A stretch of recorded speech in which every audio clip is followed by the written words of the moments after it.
రైతులకు వచ్చిన కష్టం ఏంటి, గతంలో ఎప్పుడూ లేని విధంగా కోనసీమ రైతులు పడుతున్న ఇబ్బందులు ఏంటి? ప్రస్తుతం చూసుకోవచ్చు, చెట్లన్నీ కూడా కొబ్బరి చెట్లన్నీ కూడా పూర్తిగా మోడుబారిపోయిన పరిస్థితి. ఎక్కడికక్కడ కోనసీమ అంటేనే ముందుగా గుర్తొచ్చేది కొబ్బరి చెట్లు. ఇతర దేశాల్లో కూడా, ఇతర ప్రాంతాల్లో కూడా కోనసీమ కొబ్బరికి ఆ స్థాయిలో ఫేమస్ ఉంటుంది. కానీ ఇప్పుడు కోనసీమ కొబ్బరి రైతులు కష్టాలు ఎదుర్కొంటున్నారు, పూర్తిగా కుంగిపోయారు. ఎక్కడికక్కడ సముద్రం వాటర్ పొలాల్లోకి వచ్చేయడం, అదేవిధంగా కొబ్బరి తోటల్లోకి వచ్చేయడంతో ఎక్కడికక్కడ పొలాలన్నీ కూడా నాశనం అయిపోయిన పరిస్థితి. అంటే చెట్లన్నీ కూడా మోడుబారిపోయిన పరిస్థితి. ఎక్కడ కూడా ఆకులు కూడా కనిపించట్లేదు కొన్ని చోట్ల.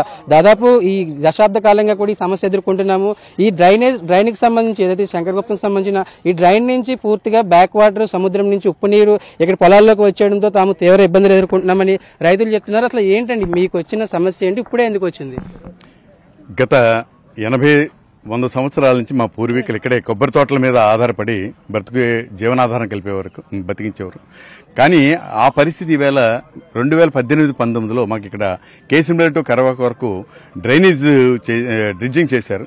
డ్రిడ్జింగ్ చేసిన తర్వాత ఆటోమేటిక్గా వాటరు పాటుపోట్లకి, అమావాస్యకి, పౌర్ణమికి ఎక్కువ నీరు రావడంతో ఆ నీరు పొలాల్లోకి వచ్చి స్టాగ్నెంట్ ఉండిపోయి తోటలన్నీ చచ్చిపోయే పరిస్థితి ఉంది.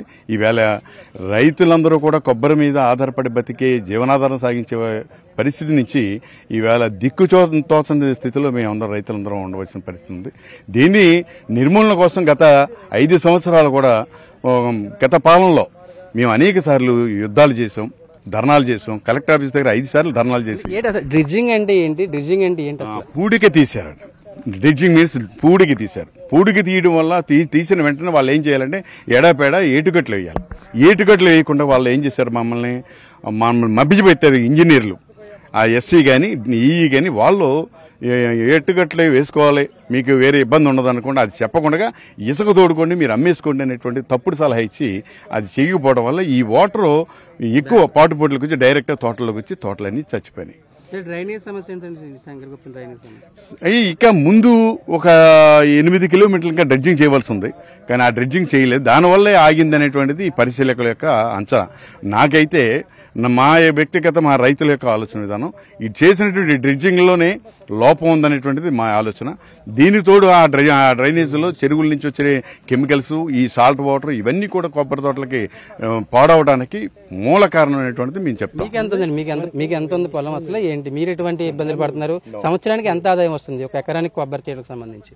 మాకు సుమారుగా 10 ఎకరాల్లో రైతునండి నేను. ఇక్కడ 2000 సంవత్సరం నుంచి కూడా కొబ్బరి రైతులు అన్న వాళ్ళు అసలు ఇక్కడ బ్రతకలేకపోతున్నారు. ఎందుకంటే కొబ్బరి చెట్టు అంటే పెద్ద కొడుకుతో సమానం. ఇక్కడ మా ఏరియాలో అది ఒక సెంటిమెంట్. కొబ్బరి చెట్టు ఒక 10 సెంట్లు ఉంటే 25,000 వచ్చే ఆదాయం ఉండేది. అలాంటిది ఇప్పుడు నాకు 10 ఎకరాలు ఉన్నాయి, రూపాయి కూడా రావట్లేదు. దానికి తోడు ఇక్కడ కోఆపరేటివ్ సొసైటీల్లో అందరూ కూడా లోన్స్ తీసుకుంటారు రైతాంగం మీద. ఆ లోన్స్ కట్టవలసిన బాధ ఓ పక్కన కొబ్బరి రైతులు వ్యవసాయం అంతా పోయిందని ఓ బాధ ఒకటి. ఇది చాలా విచిత్రమైనది. మన కొన్ని సినిమాల్లో చూపిస్తారు, ఊర్లు ఖాళీ చేసి వెళ్ళిపోతున్నారు. అలాగే ఈ కేసనపల్లి ఊరిని ఖాళీ చేసి చుట్టుపక్కల 12 గ్రామాల్లోని ఖాళీ చేసి ఇటు సిటీస్ వైపు వెళ్ళిపోయి అక్కడ కూలీ నాలీ చేసి బతుకుతున్న ఫ్యామిలీలు చాలా ఉన్నాయి ఇక్కడ రైతులు. ఎంత గ్రామానికి సంబంధించి ఎంతమంది రైతులకి ఎఫెక్ట్ ఉంటుంది, ఎన్ని ఎకరాలు ఉంటుందండి? మా నాన్నగారు రైతు అండి. మా నాన్నగారు రైతు ఈ కొబ్బరి తోటలు లేపడం వల్ల నేను ఉద్యోగం చేసుకోవాల్సి వస్తుంది. ఈరోజు ఆ ఉద్యోగంతోనే మా ఇంటి వాళ్ళు బతుకుతున్నారు. ఎందుకంటే ఇన్నాళ్ళు ఉద్యోగం నాకు ఉండేది కాదు.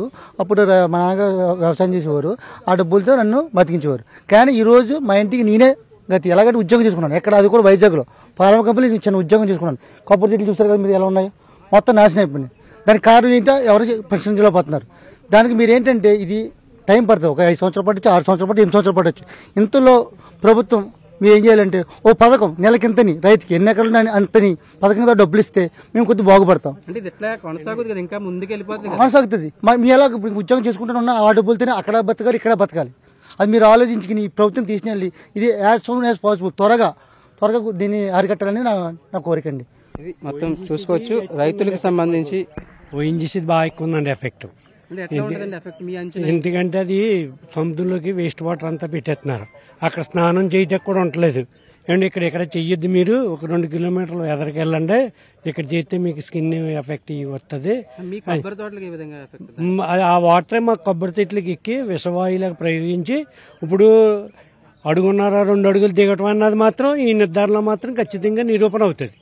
ఇప్పుడు చెప్పారు కదా పవన్ కళ్యాణ్ గారు, చెప్పింది మాత్రం 100% ఓఎన్జీసీ వాళ్ళే వస్తుంది. ఇప్పుడు మాకు నగరం ఉందండి, అక్కడ 22 మందిని పట్టును పెట్టుకుంది. అక్కడ వాళ్ళు అబ్జెక్షన్ పెట్టడంలో ఇక్కడ మా ఊరు ఇప్పుడు 50 ఎకరం తీసుకుంటున్నారు ఇక్కడ జనాన్ని చంపడానికి, అంతకుమించి ఇంకేమీ లేదు. ఇది మొత్తానికైతే కోనసీమ కొబ్బరి రైతుల కష్టాలు పూర్తిగా సముద్రం వాటర్తో కూడా ఎక్కడికక్కడ నాశనం అయిపోతున్న పరిస్థితి. మొత్తం పొలాలన్నీ కూడా అంతకంతకు ప్రస్తుతానికి 100 ఎకరాల్లో నాశనం అయిపోతుంటే అది 1000 ఎకరాలు. అదేవిధంగా మొత్తం కోనసీమని ఇదే విధంగా ఉంటే కనుక ఖచ్చితంగా కొబ్బరి అనేది గతం అనేది ఉంటుందని రైతులు చెప్తున్న పరిస్థితి.